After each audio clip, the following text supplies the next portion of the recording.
할렐루야.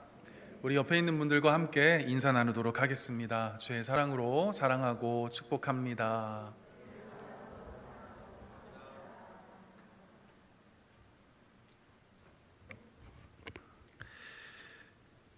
여호수아는 하나님의 크신 은혜로 가나안 땅을 정복합니다. 먼저는 여리고성을 무너뜨리고 그리고 아이성마저 차지하였습니다. 아모리 족속 다섯 왕들과의 싸움에서도 태양과 또 달이 멈추는 기적 속에서 가나안의 남부 지방을 거머쥐었습니다. 하솔왕 야빈과 가나안의 연합군들과의 전쟁에서도 엄청난 대승을 거두고 가나안 북부 지방을 점령하였습니다. 그런데도 가나안 족속들은 여전히 그 땅을 차지하고 있었습니다. 아직 정복하지 못한 지역이 많이 남아 있었던 것이죠. 그런데 문제는 여호수아가 이제 나이가 많이 들어서 가나안의 여러 지역을 돌며 정복할 수 있는 상황이 아니었다는 것입니다. 그래서 하나님은 여호수아에게 아직 정복하지 못한 그 땅을 지파별로 나누어 주라고 명령하십니다. 그들이 스스로 그 땅을 정복할 수 있게 하라는 것이죠. 이 하나님의 말씀을 준행하기 위해서 제사장 엘르아살과 그리고 여호수아와 그리고 각 지파의 족장들이 모였습니다. 제비를 뽑아서 지파별로 땅을 분배하기 위해서였습니다. 그런데 바로 그때 출애굽 1세대 중 이 여호수아를 제외한 유일한 생존자인 갈렙이 등장합니다. 갈렙은 어떤 사람일까? 45년 전에 이 출애굽한 백성들이 이제 가나안 땅에 들어가려고 할 때 12명의 정탐꾼을 세웁니다. 그 12명 중 2명이 바로 여호수아였고 또 1명이 갈렙이었습니다. 이 12명의 정탐꾼들이 40일 동안 가나안 땅을 정탐하고 그리고 그들이 돌아와서 보고를 하는데 이 12명 중 10명은 이스라엘 백성들 앞에서 악평을 늘어놓습니다. 그곳에는 거인들이 살고 있고 그들에 비하면 우리는 전부 다 메뚜기 같아서 우리는 그 땅에 들어가지 못할 거라는 것입니다. 그러나 여호수아와 갈렙은 이 10명의 정탐꾼들과는 좀 달랐습니다. 자신의 옷을 찢고 이스라엘 백성들 앞에서 믿음으로 담대히 선포했습니다. 하나님이 우리를 기뻐하시면 우리를 그 땅으로 인도하여 들이시고 그 땅을 우리에게 주시리라. 하나님을 거역하지 말라. 하나님이 우리와 함께 하시느니라. 그 땅 백성을 두려워하지 말라. 그들은 우리의 먹이라 라고 말씀합니다. 젖과 꿀이 흐르는 가나안 땅을 주시리라 약속하신 하나님의 말씀을 이 갈렙은 붙들었습니다. 그리고 갈렙은 아무리 거인 족속이 그곳에 살고 있다 할지라도 하나님이 우리와 함께 하시면 반드시 승리하게 될 것이라고 확신했습니다. 바로 그 믿음의 사람, 오늘 본문 8절 말씀에 기록되어 있는 대로 하나님께 충성했던 사람, 그가 바로 갈렙이었습니다.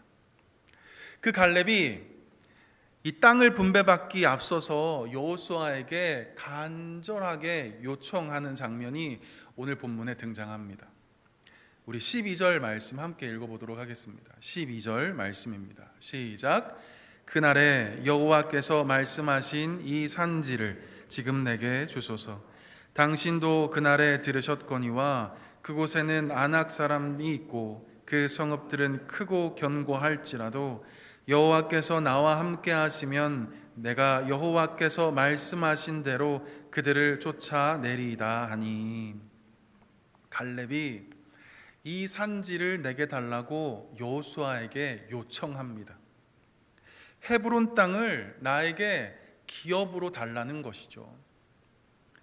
지금 갈렙은 매우 비옥하고 그리고 넓은 땅을 요구한 것이 아닙니다. 모든 지파들이 선호하고 또 갖고 싶어하는 그 축복의 땅을 달라고 요청한 것도 더더욱 아니었습니다. 갈렙이 요구한 이 헤브론 땅은 모든 지파들에게 있어서 정말 피하고 싶은 지역이었습니다. 제발 그 땅만큼은 우리 지파가 뽑지 않기를 바라는 기피 지역 1순위였습니다. 왜냐하면 이 헤브론 땅은 이 거인족 속 이 아낙 자손이 사는 지역이었기 때문입니다. 그 땅을 분배받으면 전쟁이 불가피하고 또 피를 흘려야만 하는 지역이었기 때문입니다. 그 땅을 보며 우리는 메뚜기 같이 보인다고 말했던 그 45년 전의 그 땅이 지금도 여전히 동일한 땅이었기 때문입니다. 바로 그 땅을 지금 갈렙은 나에게 달라고, 나에게 기업으로 달라고 요구하고 있는 것입니다. 사실 출애굽 1세대 중 이 여호수아와 더불어서 유일한 생존자인 이 갈렙의 입지 정도면 이 험지인 헤브론이 아니라 정말 좋은 땅을 먼저 달라고 말해도 그 어느 누구 하나 토를 달지 않았을 텐데 갈렙은 그러지 않았습니다. 가장 힘들고 가장 어렵고 그리고 손해고 또 희생이 따르는 그 땅을 요청했던 것입니다. 사랑하는 성도 여러분, 저와 여러분에게 헤브론 땅은 무엇입니까? 나를 희생해야 하는 자리, 나에게 큰 유익이 아니라 오히려 손해인 자리, 내 마음을 불편하게 하고 또 나를 어렵게 하는 계속 기피하고 싶은 자리, 그러나 하나님이 생각나게 하는 그 헤브론 땅은 과연 무엇입니까? 싸워서 승산이 없을 것만 같고 내가 이길 수 없는 거대한 아낙 자손들로 가득한 자리, 도저히 가능성이 보이지 않고 생각만 해도 식은땀이 날 정도로 나를 두렵게 하는 자리, 그러나 성령님께서 계속 기도하게 만드는 그 헤브론 땅은 과연 무엇입니까? 안 믿는 우리 가족이 혹시 헤브론 땅은 아닐까요? 예수 믿는다는 이유로 가장 가까운 가족들에게 고통을 당하고 교회 갔다는 사실을 들킬까 봐 늘 두려움으로 신앙생활하지만 그럼에도 불구하고 가족의 구원을 위해서 눈물로 기도하고 있는 우리 가족이 헤브론 땅으로 느껴집니다. 우리의 노동의 자리, 일터는 어떠합니까? 행복한 직장 생활이 되어야 하지만 직장 상사에게 늘 이유 없는 갈굼과 그리고 동료들 사이에서 자행되는 그 불법적인 일들을 매일같이 보고 있노라면 그곳을 떠나고 싶을 정도로, 그곳을 멀리하고 싶을 정도로 마음의 괴로움과 또 불편함을 매일같이 경험합니다. 사실 어떤 이에게는 셀 모임 그 자체가 정말 기피하고 싶은 대상으로 느껴지고 정말 멀리하고 싶은 자리로, 도저히 참석하고 싶지 않을 정도의 헤브론 땅으로 느껴질 수 있을 것 같습니다. 관계적인 어려움과 그리고 마음의 상처와 또 여러 가지 복합적인 문제로 인해서 셀 모임을 은혜의 자리로 여기지 못하고 그저 부담스러운 자리로, 그저 내 마음을 매우 괴롭게 하는 자리로 느끼기 때문입니다. 헤브론 땅은 장소와 그리고 모임을 넘어서서 한 인격체일 수도 있을 것 같습니다. 나와 말이 통하지 않고 생각이 맞지 않는다고 해서 자꾸만 피하게 되는 바로 그 한 사람. 반복되는 나의 삶의 실패와 그리고 끊임없는 열등의식으로 인해서 내 자신을 미워하고 내 자신을 싫어하고 그리고 내 자신을 자꾸만 멀리 하라고 하는 나라는 한 사람. 이 모든 것이 우리에게 헤브론 땅으로 느껴질 때가 있습니다. 사랑하는 성도 여러분, 갈렙을 한번 보시기 바랍니다. 제가 12절을 다시 한번 읽어보도록 하겠습니다. 그곳에는 아낙 사람이 있고 그 성읍들은 크고 견고할지라도 여호와께서 나와 함께 하시면 내가 여호와께서 말씀하신 대로 그들을 쫓아내리이다 하니 라고 말씀합니다. 갈렙은 하나님의 약속의 말씀을 믿었습니다. 네 발로 밟은 땅은 영원히 너와 내 자손의 기업이 되리라 하신 그 45년 전의 약속의 말씀을 믿고 갈렙은 기다렸습니다.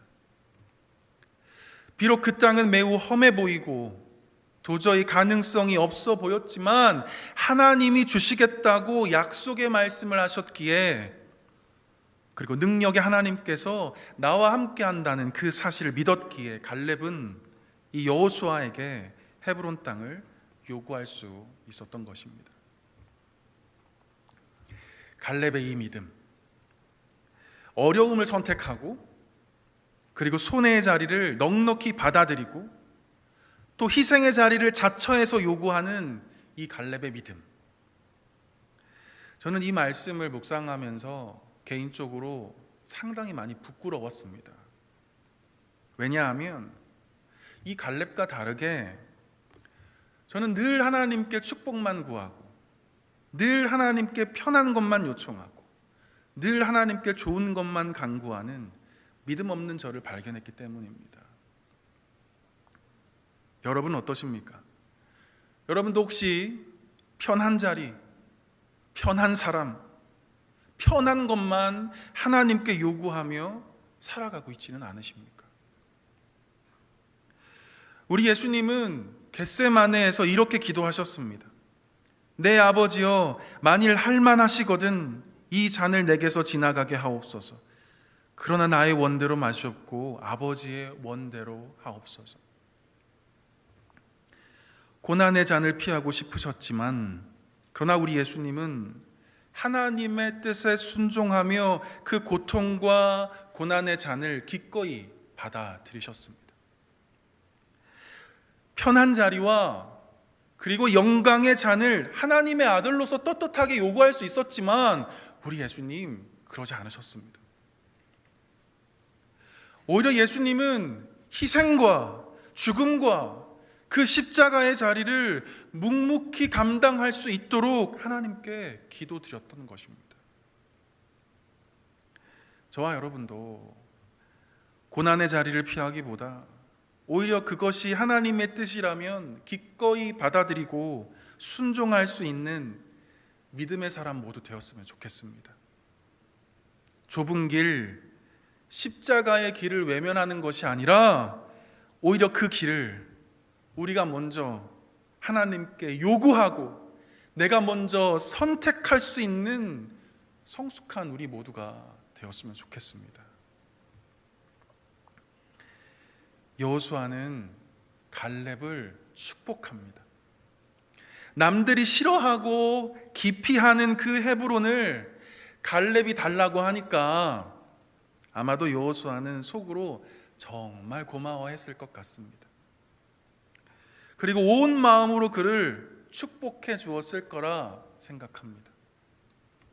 13절 말씀을 제가 한번 읽어보겠습니다.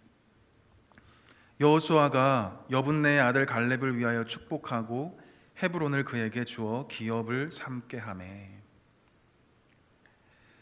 헤브론 땅을 분배받은 갈렙은 그 땅을 차지하고 있었던 아낙 자손들을 쫓아내고 그리고 헤브론의 견고한 성읍들까지도 무너뜨려서 그 헤브론 땅을 온전히 자신의 기업으로 삼았습니다.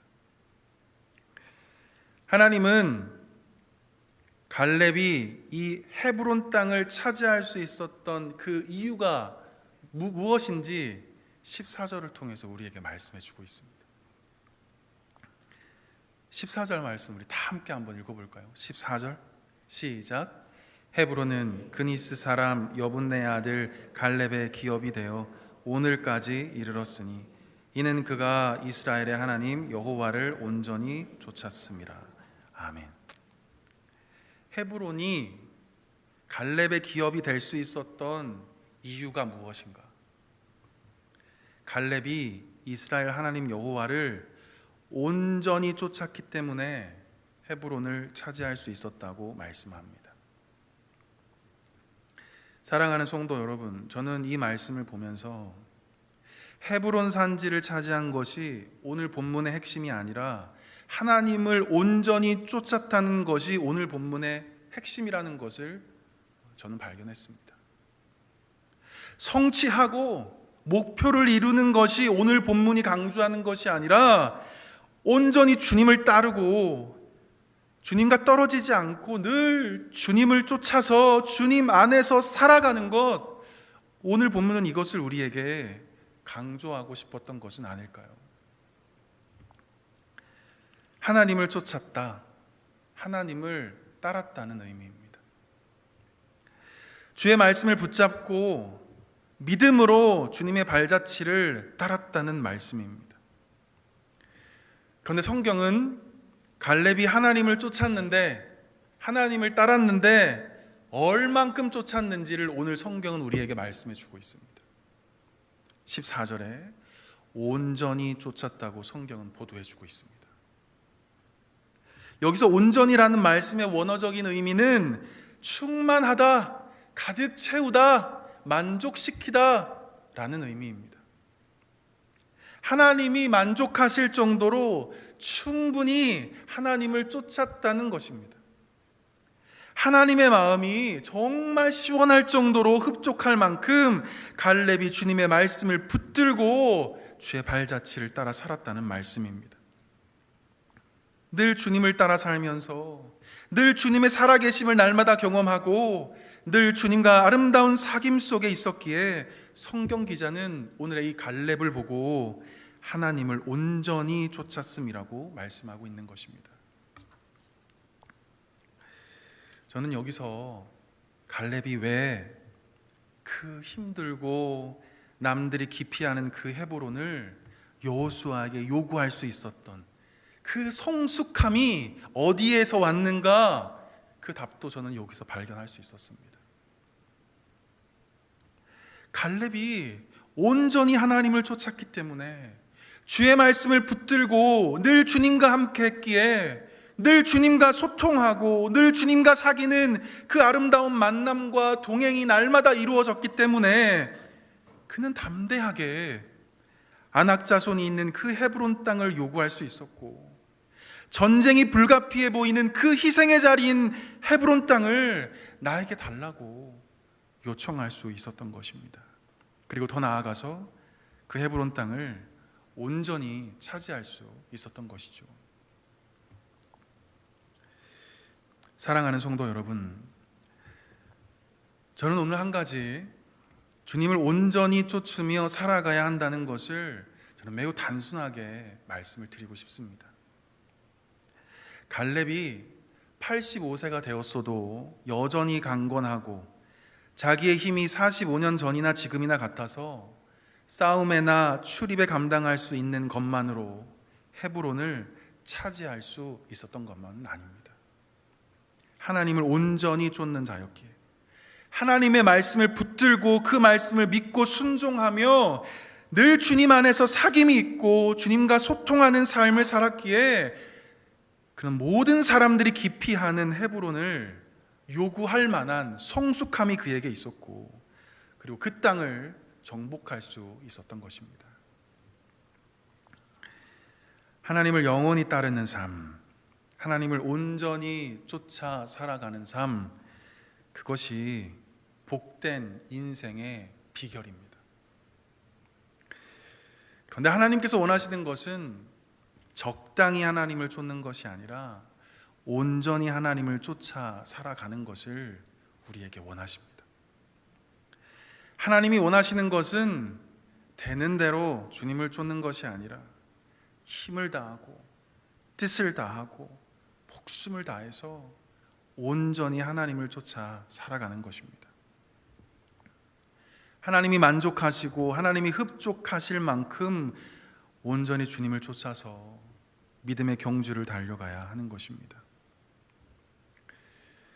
미켈란젤로가 그린 그림에 대한 에피소드를 제가 잠깐 소개해 드리도록 하겠습니다.